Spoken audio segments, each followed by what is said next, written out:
बहुत समय पहले एक महान राजा हुआ करता था। उसके पास सब कुछ था, सोना, महल, सेना और प्रजा का सम्मान। लेकिन फिर भी राजा के मन में हमेशा एक खालीपन रहता।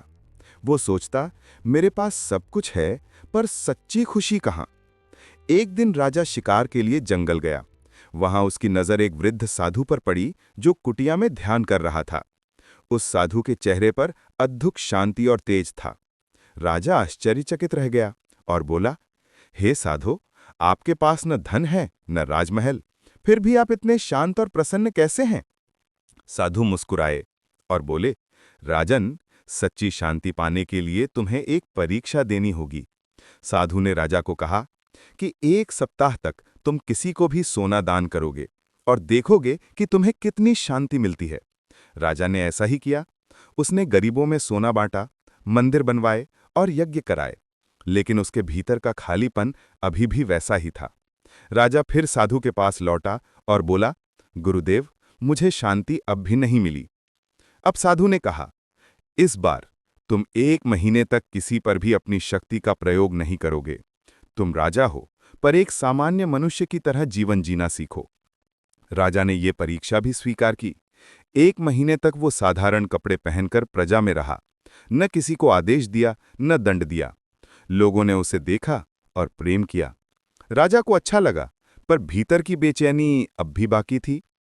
अंत में साधु ने कहा, राजन, अंतिम परीक्षा सबसे कठिन है। आज रात तुम अकेले नदी किनारे बैठकर, बिना किसी सेवक, बिना किसी हथियार, बस अपने मन को सुनो और सच्चाई को स्वीकार करो। राजा पूरी रात नदी किनारे बैठा रहा। उसने देखा कि चांदनी में लहरें उठ रही थीं और गिर रही थीं।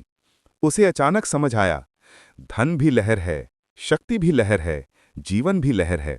सब आएगा और चला जाएगा, लेकिन असली शांति तो भीतर है, जब हम इन लहरों को स्वीकार कर लें। अगली सुबह राजा साधु के पास पहुंचा और उसके चरणों में गिर पड़ा। गुरुदेव, अब मैं समझ गया, सच्ची शांति बाहर की चीजों में नहीं, बल्कि भीतर की स्वीकार्यता और संतोष में है। साधु मुस्कुराए और बोले, राजन, अब तुम सच में राजा बने हो, क्योंकि जिसने अपने मन को जीत लिया, वही सच्चा विजेता है। दोस्तों, इस कहानी से हमें ये सीख मिलती है कि असली सुख न तो धन में है, न शक्ति में, बल्कि हमारे अपने भीतर है। अगर हम जीवन को स्वीकारना और संतोष में जीना सीख लें, तो सच्चा सुख और शांति हमारे पास खुद आ जाएगी।